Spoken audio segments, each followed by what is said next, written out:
¿Cómo se encaja la gramática descriptiva en la clase de lengua? Por Allison Sargent y Carrie Fries. Nuestra clase ya hemos leído el artículo de Hernández Reynoso que describe las características de los métodos de enseñanza contemporáneos. Algunos de estos métodos son aplicables a la enseñanza de la gramática descriptiva.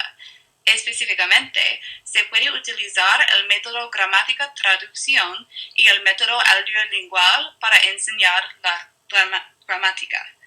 El método directo, la sugestopedia de Lonzanov, la vía silente de Gattegno y el método de respuesta física total no se encajan la gramática descriptiva en una clase de lengua. Entonces, ¿se encaja la gramática descriptiva en la clase de lengua? Dos artículos se enfocan en esta pregunta y sostienen que sí se encaja. El artículo de Clara Miki Kondo hacia una gramática para el no nativo, replanteamiento y definición de la gramática pedagógica, y de Género Ortega Olivares, gramática y comunicación.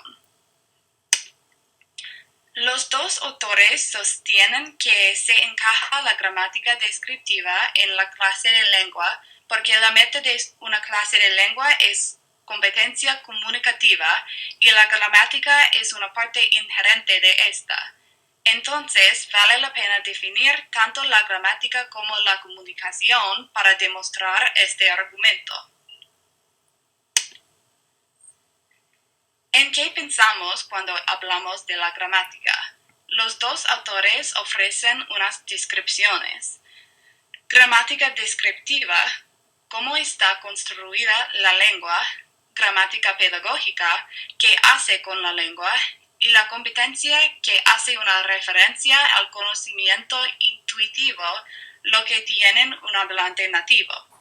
Vamos a demostrar cómo la gramática descriptiva se une con la gramática pedagógica para conseguir la competencia.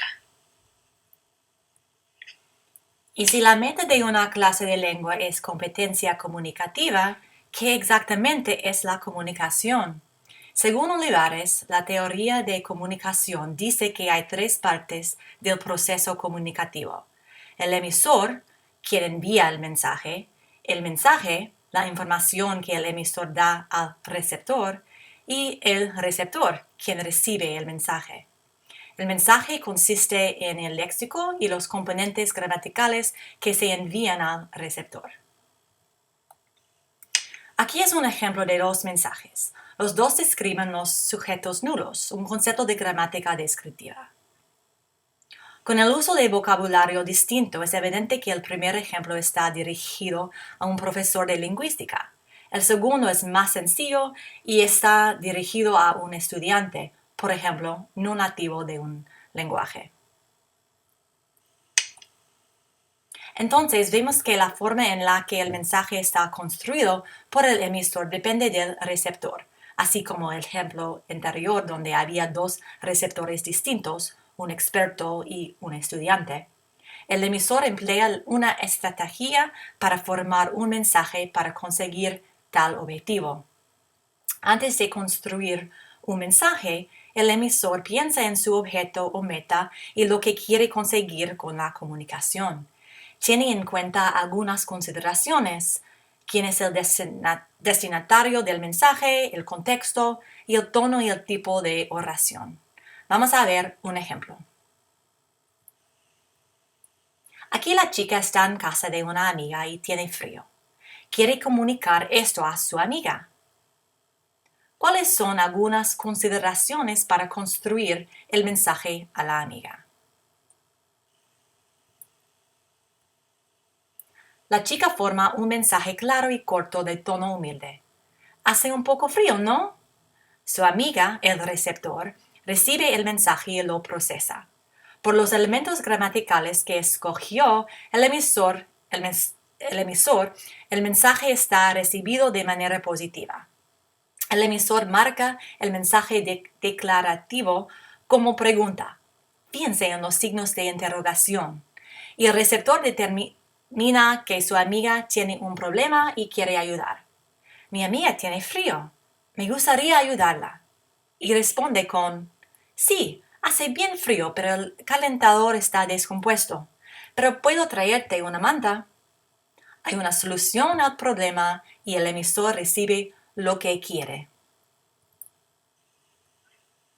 En este ejemplo, el emisor forma un mensaje corto y claro, pero de modo agresivo. ¡Prende el calentador ahora! No tiene en cuenta su relación con el receptor, su amiga, y del contexto. Está en otra casa. Fíjense en las puntas de exclamación y el uso del tiempo verbal. Ahora. Su amiga recibe el mensaje y siente ofendida. Mi amiga tiene frío, pero qué tono tan mal educada. Y responde de forma negativa. Si tienes tanto frío, ¿por qué no vayas a tu propia casa? Podemos ver que hay una negociación de sentido.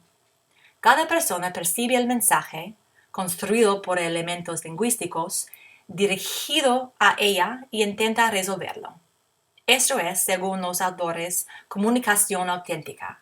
Negociación de sentido se refiere al hecho que todos los participantes de la conversación contribuyen conjuntamente al sentido de sus interacciones verbales.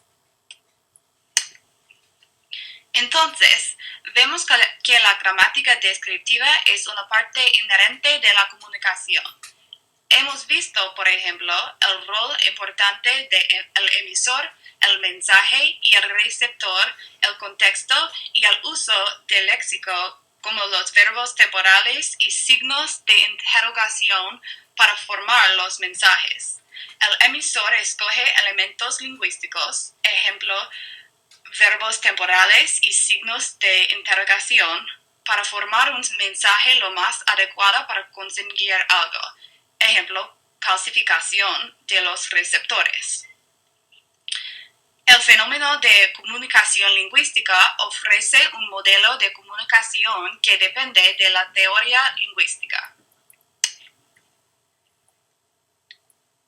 El primer paso para lograr la competencia comunicativa es el establecimiento del conocimiento.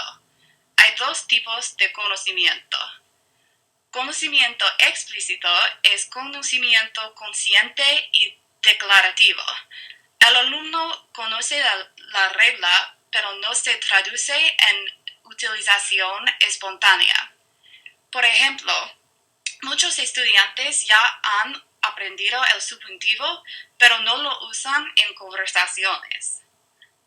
El conocimiento implícito es conocimiento inconsciente y procedimental. El alumno aplica las reglas espontáneamente. La adquisición de rasgos gramaticales y este tipo de conocimiento es la meta para los maestros. No podemos obtener conocimiento implícito sin antes desarrollar conocimiento explícito. Nos establecemos el conocimiento explícito con los métodos de enseñanza como gramática, traducción y aula lingual. Los estudiantes tienen diferentes métodos de aprendizaje, algunos necesitan más práctica que otros. Pero ¿cómo podemos llegar al conocimiento implícito? Según la teoría de adquisición de Krashen, el aprendizaje de una lengua segunda es un proceso automático que desarrolla debido a la necesidad de comunicación. Entonces, conocimiento explícito se convierte en conocimiento implícito a través de la comunicación.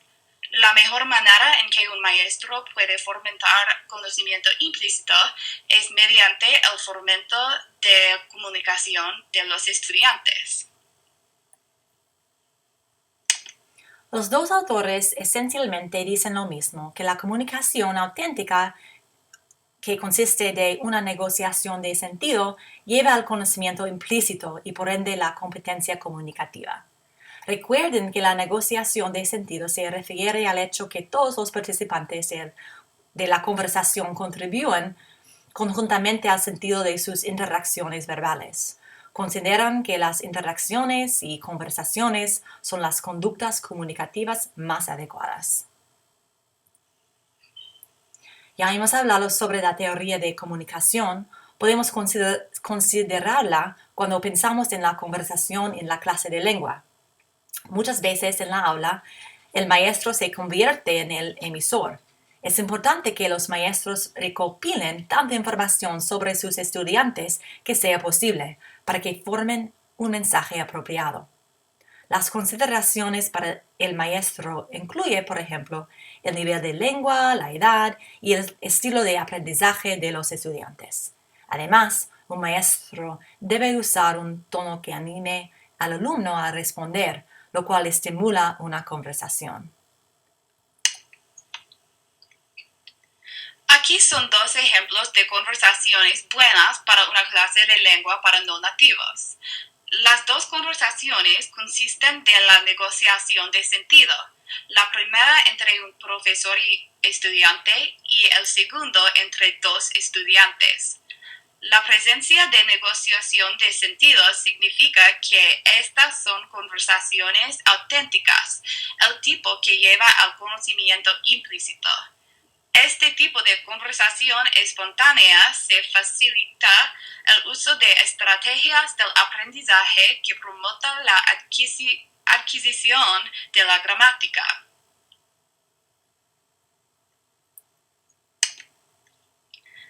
Esta conversación es un ejemplo de un tipo de enseñanza muy común que se llama discurso pedagógico.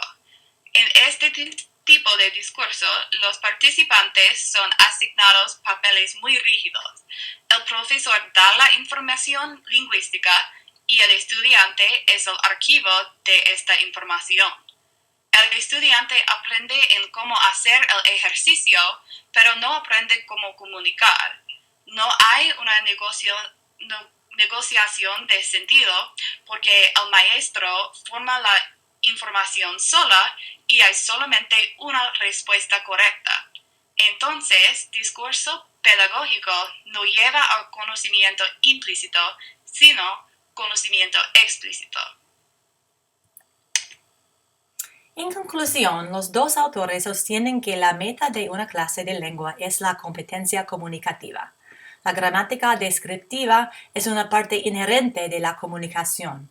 La maestra puede incorporar la conversación auténtica y, teniendo en cuenta que las diferentes capacidades y estilos de aprendizaje, presentaciones deductivas, inductivas, mnemónicos, visuales, etc.